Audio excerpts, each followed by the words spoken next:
Добро пожаловать в мой канал. L'exercice est classique. Emmanuel Macron a adressé ses vœux aux Français, dimanche 31 décembre, depuis le palais de l'Élysée. S'est-il distingué de ses prédécesseurs? Quelle image a-t-il voulu faire paraître? France Info a demandé à Arnaud Mercier, professeur en communication à l'Université Paris 2 spécialisé en communication politique, d'analyser cette séquence télévisée, plus grand que replay.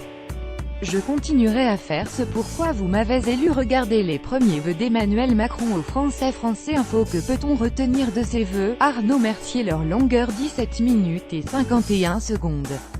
Il a vraiment voulu faire une sorte de discours de la méthode pour cadrer son action et la replacer dans une philosophie globale. Ces vœux sont souvent l'occasion de donner une ligne directrice pour les lois et les réformes à venir. Il ne s'est donc pas distingué de ses prédécesseurs lors de cet exercice, pas spécialement.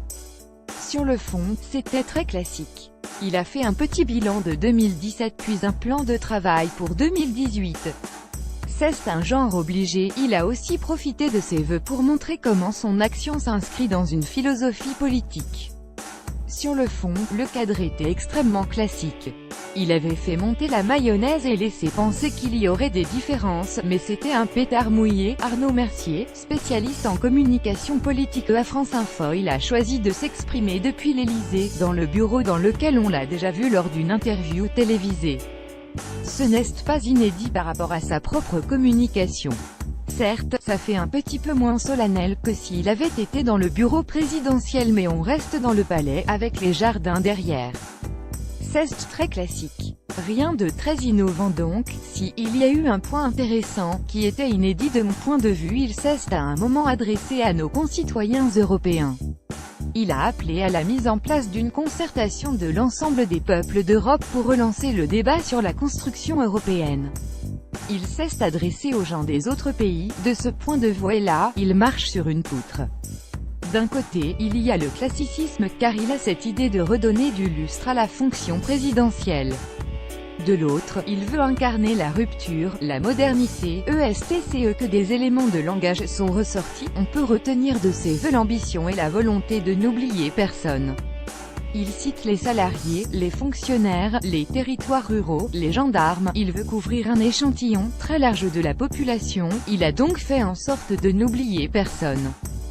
C'est sans doute pour répondre aux reproches qui lui sont faits de n'être le président que de ceux qui vont bien. Arnaud Mercier, spécialiste de la communication politique à France Info. Emmanuel Macron a également insisté sur les mots humanisme, solidarité ou fraternité, ce qui montre qu'il a cœur de corriger son image.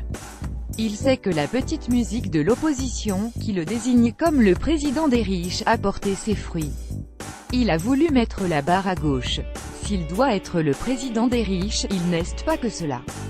Demandez ce que vous pouvez faire pour votre pays. Pourquoi cette référence à John Fitzgerald Kennedy? Ce n'est pas la première fois qu'il le fait.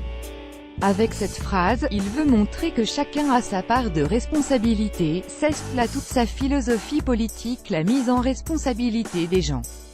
Il dit: je vous donne les moyens d'être responsable de vos actes. C'est en ce sens qu'il est libéral. Il veut donner la capacité aux gens de s'investir.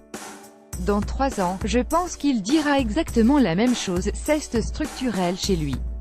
À lire aussi. Nouvelle en 2018. Emmanuel Macron. Mode politique.